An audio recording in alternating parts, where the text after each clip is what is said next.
the Noiz Media channel, and that was the Absolute Gentleman and the Ultimate 90s Party Full House. I have known that band for probably a good 10 years. They gave me my first start where I got to work with a band regularly doing sound. So they kind of gave me that opportunity to kind of dig my teeth into it and really learn. And for that, I'm forever grateful. I think without that opportunity, I would not be sitting in this studio today. I would not have worked with countless bands live and been able to turn this crazy thing we call music into a career. So that's awesome. It's also really cool to see them progress. They were a band that was kind of playing the local spots to now they play all over the country every week. And it's just so cool to see. They have lights, production, outfits, just the whole thing is just a vibe. If they're coming to your town, I just can't stress enough how much fun it is to go and just have a good time. Now, with that being said, it's also really cool to work with them on this level now, where it's a totally different thing. So the video you saw at the top, me and Eric, who we've talked about in other videos, have a company called 503 Media, and we do videos for corporate stuff, for bands, for anything that you want to market, we can make a video for it. But what's cool about it is I also mixed the audio in what you heard. So we recorded everything separate. I had a crowd mic up. We got all the stems separated, or individual tracks, I should say. And I did a full mix on that. And then we took all the shots and put that to the video. Well, when we were on our way out there, we thought, wouldn't it be cool to do some sort of like a rig rundown with that? We thought, well, everybody's doing drums, everybody's doing this and that.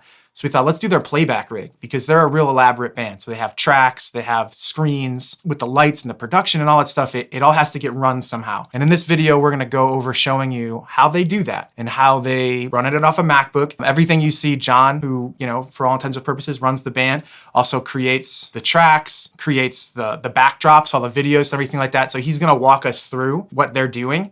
And I'm just gonna start and stop it here and there and kind of just elaborate on certain things that I feel like if you're new to wanting to do this, you'll really enjoy learning. So without any more, let's kick it into the video. Let me start it up. So I'll take you guys over to our Playback Rig.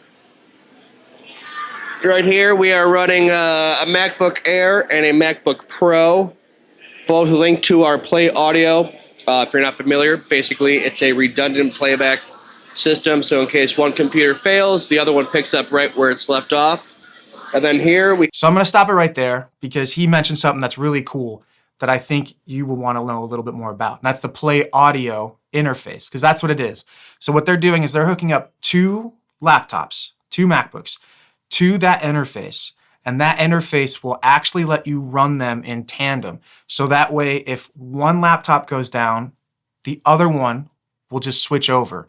And what's cool about that is that means their front of house, Ivan, who does a great job, will never be without the tracks. And it won't be a thing where like they have to quickly switch it over and go from having, everything broken out to just a stereo track. It literally means no matter what happens, that production and that show will go according to plan at all times. The other thing that's really cool about that interface is it has so many outputs. So if you get like the Focusrite interface, this real standardized thing, you're only going to get a few outputs. So that means if you have percussion, keys, maybe some background vocals, maybe a little guitar, something, anything that's coming out for the tracks, it makes it so that your front of house guy can separate it all. So that means your percussion can be EQ'd specifically. Your keys, the extra vocals, you can layer it all correctly and make the mix that much better live. And without that interface, and frankly, before that came along, that was a really difficult task. So now you can have redundancies, you can have as many outputs as you really need, and that it's all that thing. I mean, I would probably say John Ellis, I'm assuming at the end of this, and at some point he's gonna say that that's like the MVP of their whole setup. And it's really an awesome device. And they make a few different versions. So if it's, something that you're doing tracks live and stuff like that, whether you hate it or love it, that's the right piece to get every time. Have them both going into a Stream Deck video switcher, which if one fails, we just switch to the other one. And so our video content continuously goes. And to control all this from the drum riser, I have a cable loop running from here across the riser. And then I have a iPad that is mirrored from my computer so I can see kind of how I'm controlling the show. And I guess All right, so another little thing that he showed us but didn't mention is obviously they're using Ableton. So they're using Ableton, and then on top of that, the iPad, the way that he's explaining it is awesome, but basically the long and short of it is he has a second monitor now right next to him because he's the drummer. So when he's playing, he can just look over and make sure all the tracks are running smoothly. He can make sure that just everything is going according to plan. And I just think it's important to mention what DAW he's using and then what the point of that iPad is being there. It's not just so he can look at it, but it's also so that he can monitor everything because his job is really important. I mean, he makes sure that that show goes all according to plan because that Ableton session is also making sure that all of the video behind them is firing correctly. So that way there's not like, I don't know, they're playing Blink-182 and they got Green Day behind them or something like that. Like everything is a smooth, well-oiled machine, and he's making sure that that happens with that gear. MIDI playback, which I prefer. I've used multiple different just MIDI controllers. I prefer the Oaktone because it's very, this is all it's meant for. Just playback. You cannot mistrigger something. It is very intentional with every movement you do.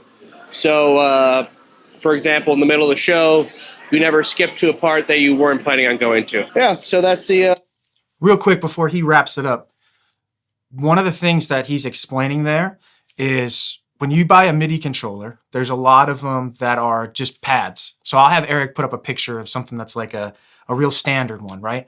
And you can route all that to Ableton to make the different songs happen, basically. What he's saying is that Oaktone one, its only job is to go to the next cue so that the next song plays or to go backwards. Whereas the other ones, you could accidentally hit the wrong pad and next thing you know, something totally different is happening. So he's basically saying that that Oaktone unit, the MIDI controller, makes his life a lot easier because it takes away all the guessing games. He's no longer looking over and seeing 16 pads and having to hopefully hit the right one. He's now looking at one thing that says stop, go, it's real straightforward. So as much as that seems like a small thing, I know a lot of you guys that are doing church gigs and things like that, you know that that's not a small thing, and that unit is super clutch for making sure that all things go according to plan. A full house playback rig. For anyone who's interested, I highly recommend the Play Audio 1U. It has done us well. Have fun out there. So as you can see, as he said, the 1U is definitely the MVP of the night. So that's the thing that's making sure all the audio stuff goes according to plan, make sure everything happens easily. And it's just really cool. It's cool for me to see a video like this where I can understand because I didn't fully get it before he explained it either. One cool thing I want to mention, besides liking and subscribing to the channel to keep everything going smoothly, is if you're curious about how I mixed the audio, because there was a lot of stuff that goes into that. There's certain little tricks to get the cymbals out of the vocal mics, to use the crowd mic appropriately and make sure that the band sounds huge, because it's a totally different mix. Mixing a record and mixing a band live and making it fit with video, I can't stress enough how different that truly is. So if that's something that you're interested in us doing a video on, please like, comment, subscribe, slam the like button, slam the subscribe button, slam any button you got, and tell us to do it. This has been the Noiz Hub Media channel. I'm Joe as usual. Let's cue to a little bit more Full House, and I hope you guys have a great week. Later. Let's fly!